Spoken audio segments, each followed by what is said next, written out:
Hey ladies and gentlemen, welcome back to the channel. As always, it is Nick here, back with your daily crypto news and analysis. And today we are going to be talking about Ripple and XRP, as well as the vast majority of crypto and finance. And I hope everybody is having a great day or a great night wherever you guys are watching this from. Today we have a lot to talk about. Listen, it's no new news that there is a major crypto crackdown happening within the US. Coinbase and Binance, the most recent ones to get sued by the SEC. And now more than ever, I think people are realizing how large of a case the Ripple versus SEC one is. Because listen, this is a historical lawsuit. In my opinion, this is the lawsuit to watch for, because whatever happens around the ruling could change everything. I also believe that this is a historical case because history books going forward around the digital age of finance will include this case as being a very, very large accelerant to the next evolution of crypto regulations, especially shaping the crypto regulatory framework for the future. With that in mind, though, there's been a lot of talks about the stakes here. Meta Lawman actually posted a full breakdown of just how large this ruling is. He even said the stakes just keep getting higher for the ruling in the SEC versus Ripple case. Here's why. If Judge Torres rules that XRP tokens trading on secondary markets are not securities, it would undermine the entire basis for the SEC's case against Coinbase and much of the Binance case. In the Coinbase case, the SEC claims that 13 tokens traded on Coinbase are securities. So Coinbase is illegally operating an unregistered securities exchange, broker-dealer, and clearing broker, which was the overall goal of theirs, right? Like, the SEC has the key. They open this door for them to target any exchange that they want, because their overall idea around what is and what isn't a security and a currency in this space, that has allowed them to go after any exchange, because these exchanges have obviously tons and tons of digital assets on their exchanges, right? Outside of just Bitcoin, because we know Bitcoin got the free pass, which we will talk about, Ethereum is questionable, and then all other assets essentially to the SEC. The stakes just keep getting higher for the ruling in the SEC versus Ripple case. Here's why. If Judge Torres rules that XRP tokens trading on secondary markets are not securities, it would undermine the entire basis for the SEC's case against Coinbase and much of the Binance case. The big question is she going to clear the secondary markets, or is she going to say that those are also securities? We don't know, right? It's 50-50 at this point in time. A lot of people think that this decision is going to be happening on the 13th. We don't know. We don't know when this ruling is going to happen. And honestly, it could happen, next week, next month, next year. We have no idea. We're hoping that it does happen, though, by the end of this month, which will be very, very large for XRP and XRP holders if it is a good decision. But in this, he also does mention that the judges are completely different, meaning, before anyone gets too excited, a ruling by Judge Torres would not be binding precedent in other cases, meaning other judges will not be bound to rule the same way. Only decisions of the courts of appeals and the Supreme Court are binding on lower court judges. But what's interesting is that the judge in the Coinbase case is brand new and has only been a judge for about 6 months, which means that although Torres' decision is not binding precedent, she will most likely, adhere to Torres and pretty much utilize her example for the Coinbase and, maybe even the Binance case. I don't know who's on the Binance case. He doesn't mention that, but it's probably a different lawyer. Nonetheless, she will probably follow Torres's footsteps, and then who's ever on the Binance case will most likely follow their footsteps as well, because this is 2 judges against 1. So this is going to be a very large decision. The biggest problem is that what if she does rule that XRP tokens traded on secondary markets are securities? And he does mention that the SEC will jump for joy and argue that the judges presiding over the Coinbase and Binance cases should follow Judge Torres's reasoning. The same way that if she did say that XRP traded on secondary markets are not securities and actually currencies, then again, we would most likely see those judges following in Torres's reasoning. But it's definitely interesting. And he also even did mention Coinbase is staking as a service. He also mentioned how Binance issued out their own token, BNB, which is very easy right? And it's not going to be simple, but it's going to also be very easy for the SEC to target those, meaning a lot more time is probably going to be utilized here on the Binance and Coinbase case. We already know that Ripple versus SEC has been going on for about 2.5 years now. So just imagine how long the Coinbase and Binance case will take. He even does mention, though, that we're going to see appeals for years from here on out, and that this could very well take a very long time. But I thought it was very interesting that he does mention the staking as a service around Coinbase and how this could very well qualify as a securities offering if she does rule that XRP tokens traded on secondary markets are securities. Again, this case is going to be very large in determining what happens next around Coinbase and even Binance. But I thought it was very interesting that he does mention, the staking as a service, because we already know that Brian Armstrong said that the exchange will not shut down its staking service despite fielding lawsuits from state and federal regulators. So they're going against the grain, unlike when XRP got targeted, they delisted XRP immediately. But also Coinbase did post this, crypto has come a long way in America. It still has far to go. We're ready. And here we have the numbers don't lie. Check this out. So this is like a new campaign by them. And we do see the number of times we mentioned staking in our public S1 report, 57. Times we met with the SEC in 2022 asking for guidance, 30. Percentage of assets we reject because they don't pass legal standards, 90. The year the test was written that the SEC uses to determine that if tokens are securities, 1946. Tech jobs at risk of being driven offshore, 1 million. We also see countries currently establishing comprehensive rules for crypto, 33. Comprehensive rules that the SEC has established for crypto in America, 0. Update the system. And although these campaigns, they're just words on a screen, right? These campaigns generate a ton of publicity, 2.4 million views, a ton of likes, ton of retweets. Everyone loves it. This is what we need. We need a lot more campaigns like this, and we also need a lot more action as well. Words are very, very useful, but only to an extent. We need to start seeing a lot more actions. For an example, I even said this around Congress. Congress had a lot of words to say about the SEC and Gary Gensler, but 0 actions were done. We need to start seeing a lot more action and less words. But I think that this campaign is incredible. It obviously got a lot of recognition, and it's actually right on point, right? It's right on point with what we've been arguing around the SEC for so long. We actually do see over here that the SEC has started an all-in political battle over crypto.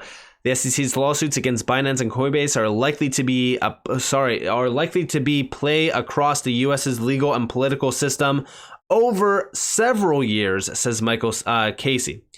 And yeah, as we look at these cases, these are going to stem on for years. The Ripple versus SEC case, for an example, like I said, 2.5 years, and it's not nearly as large as an exchange being targeted. But all while at the same time, we're starting to see a lot of these exchanges be driven offshore.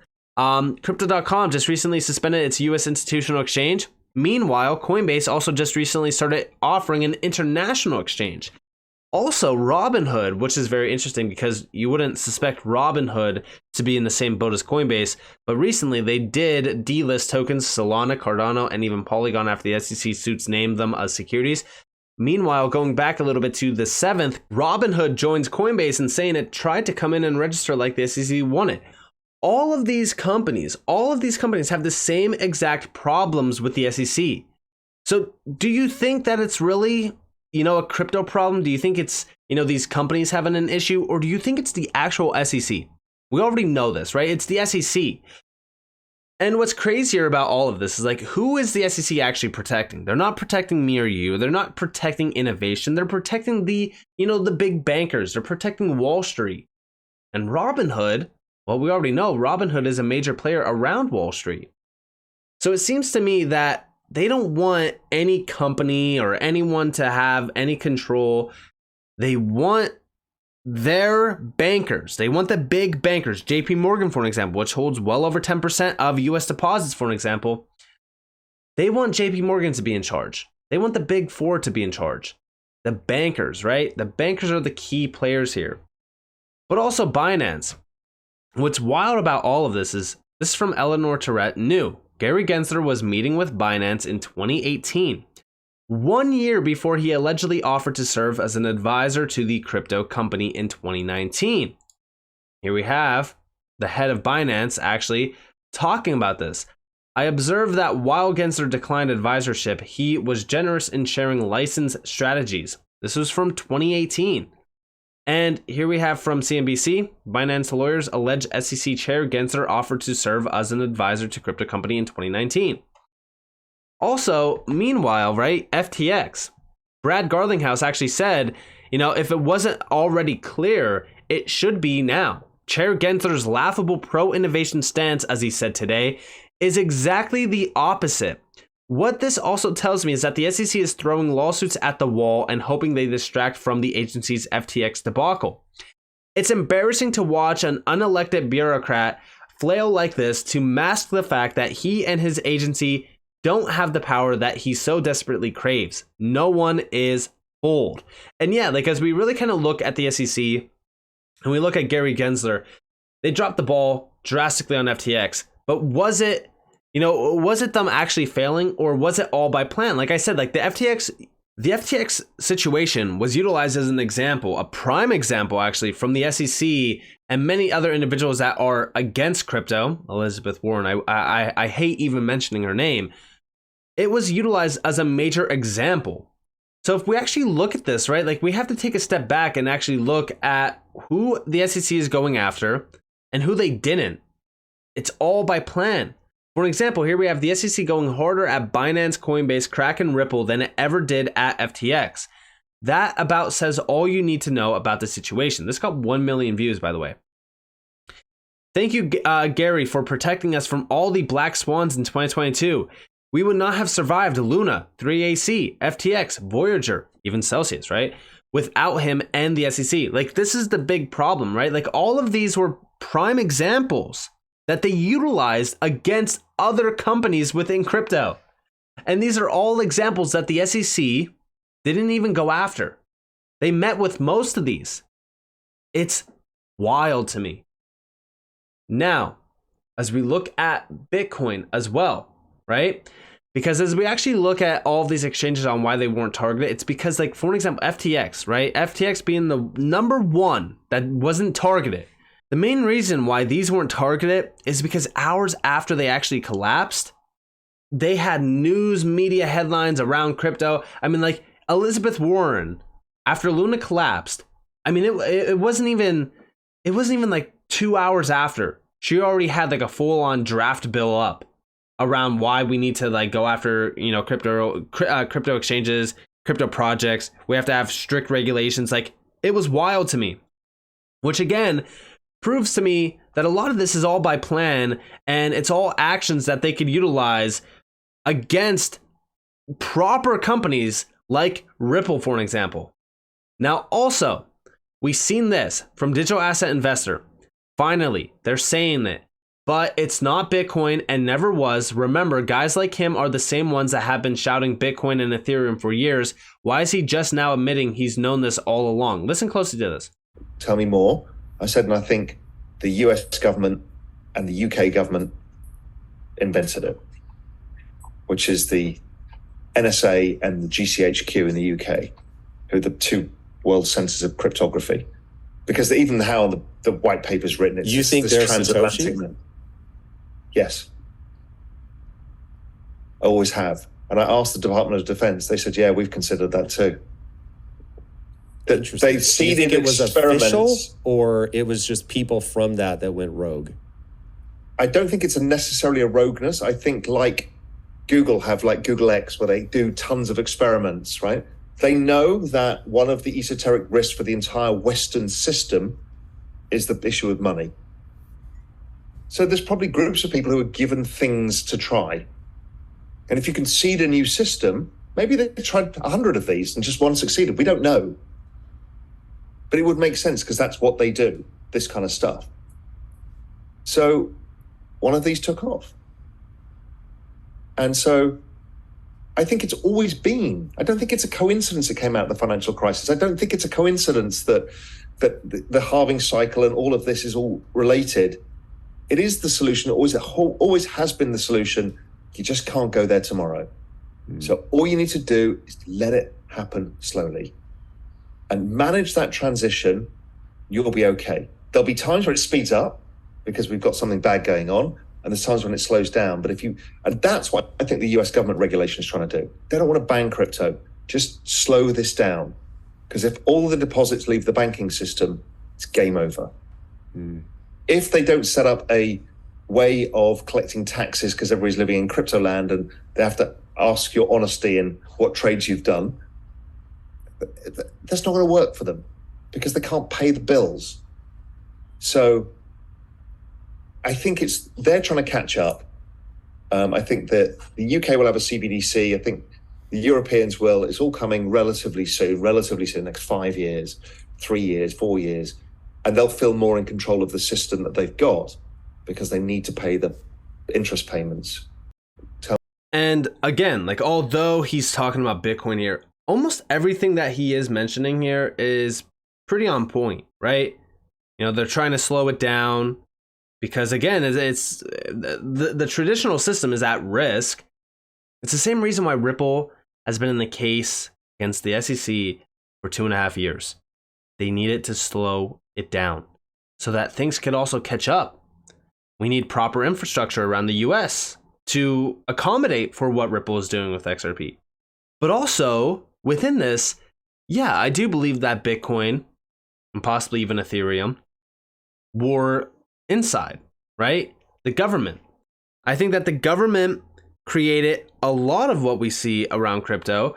Bitcoin itself, the reason why Bitcoin has the free pass for so long, well, we already actually seen somebody mention that, Mr. Huber actually, which shout out to Mr. Huber. He's quoting Max Kaiser, which we already know is a major Bitcoin maxi.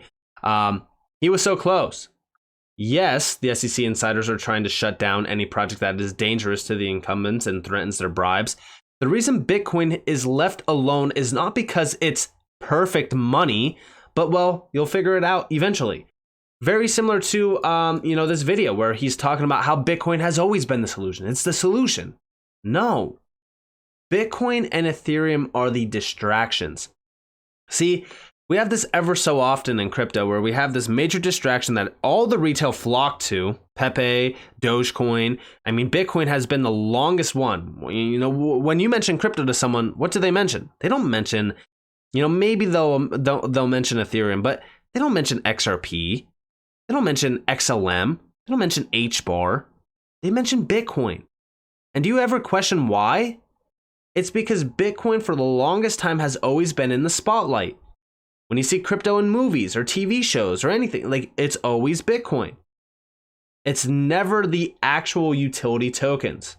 It's never the actual tokens that have proper use and proper disruption to the traditional system. Do you ever question why? It's because these are the coins that are not here to change anything. They are here to distract people. I've said it many times that, Bitcoin and Ethereum could very well be very large rug pulls in the making. Again, I'm not going to go to the lengths and say that they 100% are. I'm just saying, why would I invest in Bitcoin knowing that if I invest in XRP, for an example, I'm investing in a token that is actually changing the way money is moved and settled. The XRP ledger, for an example, has so much happening on it in terms of innovation outside of what Ripple's doing with XRP. You have institutional demand, retail demand, and there's a whole bunch of other little areas in there that could ultimately, become new asset classes as well. We already have tokenization. I mean, there's so much happening here. What's happening on Bitcoin? Right? I question what's happening on Bitcoin. They have the Lightning Network, which again is a layer 2 network that opens the door for vulnerabilities, point of failure. There's a lot of problems with that. Ethereum. Everyone always mentions, oh, it's Ethereum. Ethereum's the chosen one. Ethereum, to send and receive transactions, extremely problematic. There's a lot of issues there. You have failure, gas fees. So when we really kind of look at this, what really is the chosen one? I've talked about this many times. There's so many documents out there around what Ripple has solved with digital assets. Now, does that mean that XRP is going to skyrocket to, a price overnight? No. But it does mean that there's going to be a floor put under XRP as on-demand liquidity gets more and more adopted in. Today, as we have all of these, lawsuits around crypto and this and that, XRP currently speaking right now is sitting at almost 54 cents. XRP has been in the top 10 for well over, I would argue it's almost a decade now. It's been one of the strongest digital assets out there, and it's still in a lawsuit. It's still being scrutinized for 2.5 years. So when we really kind of look at the evolution of finance, we look at the evolution of technology, I don't believe it's going to be Bitcoin. I don't believe it's going to be Ethereum. I believe it's going to be tokens like XRP, HBAR, XLM, Casper, you name it. Now, can I be wrong? 100%. But to me, I'm putting my money where my mouth is. I don't hold Bitcoin. I don't hold Ethereum. I might have maybe a fraction of Ethereum or so out there on a decentralized exchange. But when we really kind of look at this, most of my holdings, almost all of my holdings, are utility tokens. So with that being said, I hope that you guys enjoyed this video. If you guys did, definitely leave a like, subscribe, turn notifications on because more free content. You guys are more than welcome to follow me on Twitter and join the free Discord in the description below. So it's up to you all. Have a beautiful day or beautiful night. Wherever you guys are on this beautiful world. That's been Nick. Peace out, guys.